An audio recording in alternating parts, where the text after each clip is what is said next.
फिक्र चिंता की कोई बात नहीं, अगर तुझे अपने आप पर भरोसा है, देर से ही सही पर तुझे तेरी मंजिल मिल ही जाएगी। नमस्कार दोस्तों, मैं हूं आरडी प्रजापति और स्वागत करता हूं आप सबका स्टडी इन यूट्यूब चैनल के आज 16 सितंबर 2020 के करंट अफेयर्स के वीडियो में। दोस्तों, आज के करंट अफेयर्स की पीडीएफ आप हमारे टेलीग्राम चैनल से डाउनलोड कर सकते हैं, जिसके लिंक आपको वीडियो के डिस्क्रिप्शन बॉक्स में मिल जाएगी। अगर आप हमारे चैनल पर नए हैं और वीडियो देख रहे हैं तो वीडियो को आप अंत तक देखिए। आपको वीडियो कैसा लगा जरूर से कमेंट बॉक्स में बताइए। साथ ही स्टडी इन यूट्यूब चैनल को सब्सक्राइब करके बेल आइकन प्रेस कर लीजिए ताकि आने वाले वीडियोज के नोटिफिकेशन आपको सबसे पहले मिल जाए। शुरू करेंगे पिछले वीडियो के प्रश्न के जवाब के साथ। पहला प्रश्न है, जैविक खाद्य प्रसंस्करण इकाई का उद्घाटन कहाँ पर किया गया है? तो उत्तर प्रदेश में जैविक खाद्य प्रसंस्करण इकाई का उद्घाटन किया गया है।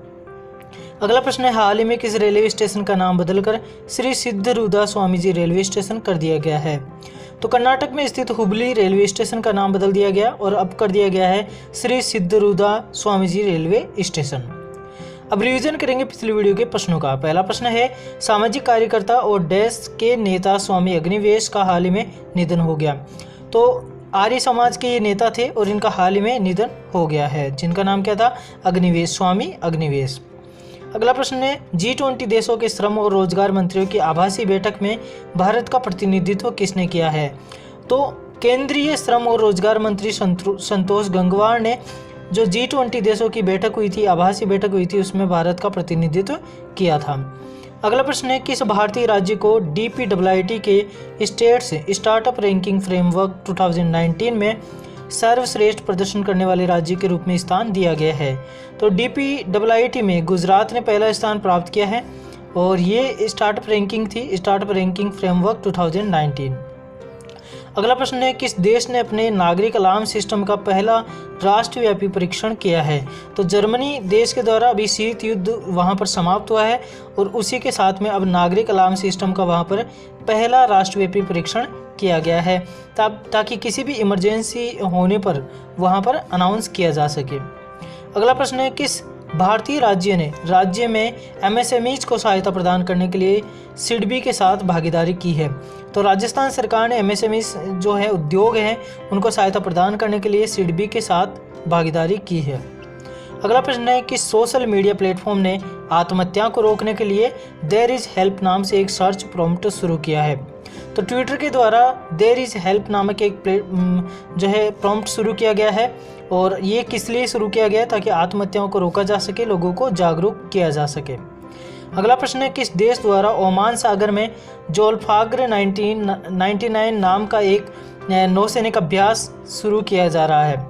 तो ईरान के द्वारा ओमान सागर में जोल्फाग्र 99 नाम का एक नौसैनिक अभ्यास किया जा रहा है। अगला प्रश्न है, सीमा मुद्दों को हल करने के लिए भारत ने किस पड़ोसी देश के साथ 5 बिंदु योजना पर सहमति व्यक्त की है? तो चीन के साथ में अभी हाल में 5 बिंदु योजना पर सहमति व्यक्त की है भारत ने, ताकि जो सीमा मुद्दे हैं उनको हल किया जा सके। ये तो हो गई रिवीजन की बात। अब चर्चा करेंगे आज 16 सितंबर 2020 के जो महत्वपूर्ण करंट अफेयर्स के प्रश्न हैं उनकी। और उससे पहले बोलेंगे कि अगर आपको ये वीडियो पसंद आ रहा है तो लाइक करिए, शेयर करिए और स्टडी इन यूट्यूब चैनल को सब्सक्राइब करके बेल आइकन प्रेस कर लीजिए ताकि आने वाले वीडियोज़ के नोटिफिकेशन आपको सबसे पहले मिल जाए। पहला प्रश्न है, हाल ही में किस राज्य में प्रधानमंत्री ने गृह प्रवेश नामक कार्यक्रम संबोधित किया है? तो दोस्तों, मध्य प्रदेश में प्रधानमंत्री ने गृह प्रवेश नामक एक कार्यक्रम को संबोधित किया है और प्रधानमंत्री आवास योजना ग्रामीण के तहत वहां पर जो घर निर्मित किए गए थे तो उसी के तहत गरीबों को जो घर दिए गए थे उसी का एक कार्यक्रम था गृह प्रवेश और उसको संबोधन किसने किया? प्रधानमंत्री नरेंद्र मोदी ने। ठीक है, और ये कहाँ पर किया गया? मध्य प्रदेश में। ठीक है, इस बात को आप ध्यान रखें। और इस कार्यक्रम के तहत 1,75,000 जो परिवार है उनको प्रधानमंत्री आवास योजना ग्रामीण के तहत पक्के घर जो है सौंपे गए हैं। यहाँ पे मध्य प्रदेश की बात हो रही है तो मध्य प्रदेश की राजधानी भोपाल है, गवर्नर आनंदीबेन पटेल है और मध्य प्रदेश के CM शिवराज सिंह चौहान है। मध्य प्रदेश में विधानसभा की 231 सीटें, राज्यसभा की 11 सीटें, लोकसभा की 21 सीटें हैं। अगला प्रश्न है, किस राज्य में कोर स्वच्छता कर्मियों की आर्थिक सुरक्षा और सामाजिक प्रतिष्ठा के लिए गरिमा योजना शुरू की गई है? तो दोस्तों, स्वच्छता कर्मियों के लिए आर्थिक सुरक्षा और सामाजिक प्रतिष्ठा के लिए गरिमा योजना ओडिशा राज्य में शुरू की गई है। ओडिशा राज्य में जो मुख्यमंत्री है नवीन पटनायक, उनके द्वारा इस योजना का शुभारंभ किया गया और इसका उद्देश्य क्या है?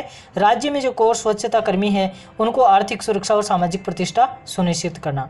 उड़ीसा के आवास और शहरी विकास विभाग ने इस योजना को कार्यान्वयन के लिए तकनीकी सहायता प्रदान करने के लिए नॉट फॉर प्रॉफिट संगठन अर्बन मैनेजमेंट सेंटर के साथ में एक समझौता किया है।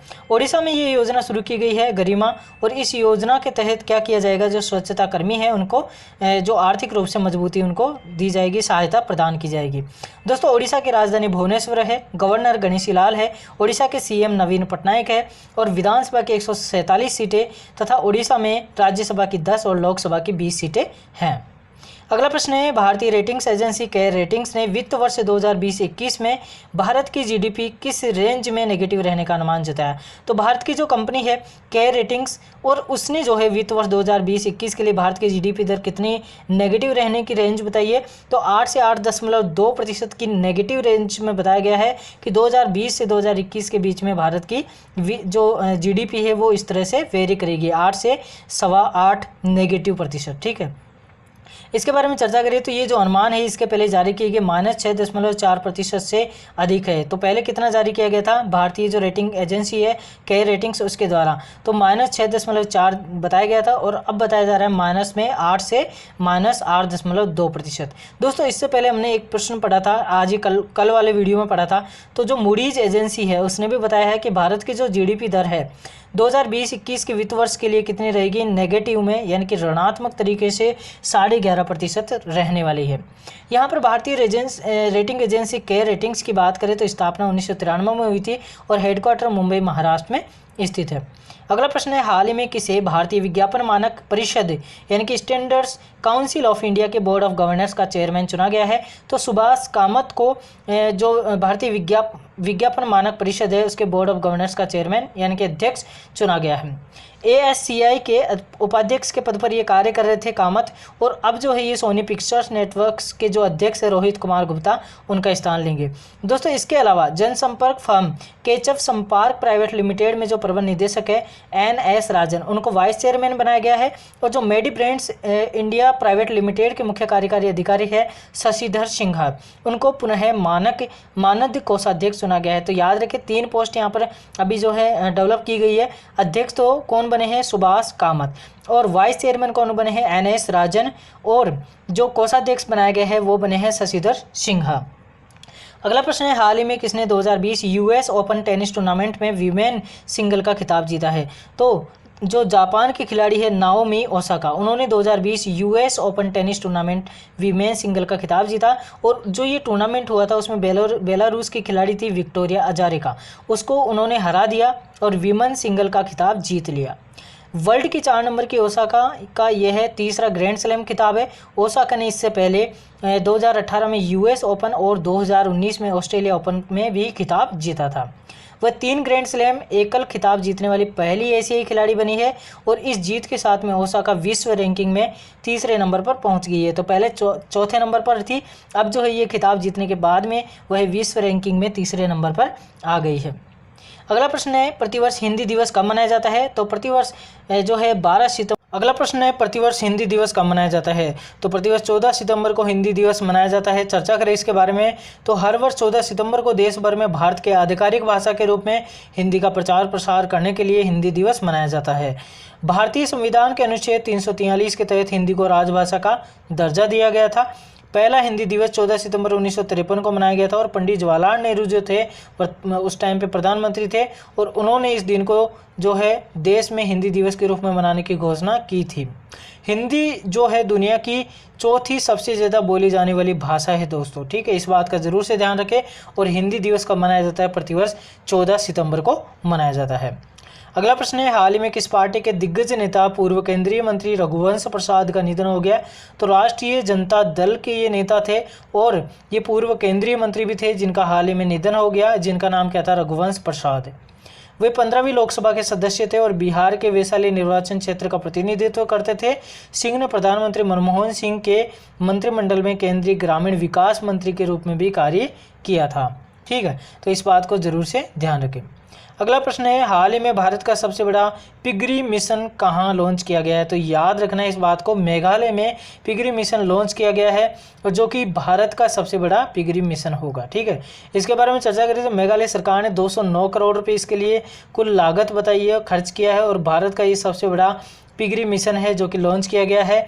इसे मेघालय पशुधन उद्यम उन्नति सोसाइटी के तत्वाधान में और राष्ट्रीय सरकारी विकास निगम यानी कि NCDC द्वारा वित्त पोषित किया जा रहा है, यानी कि वहाँ से इसको पैसा मिल रहा है। कहाँ से? एक तो मेघालय पशुधन उद्यम उन्नति सोसाइटी और राष्ट्रीय सहकारी विकास निगम, इन दोनों के द्वारा इसको पैसा मिल रहा है इस मिशन को। ठीक है, और इस मिशन का उद्देश्य क्या है? अगले 3 वर्षों में 150 करोड़ रुपए के पोर्क वार्षिक आयात को कम करना और मेघालय को पोर्क यानी कि सूअर के मांस उत्पादन में आत्मनिर्भर बनाना है।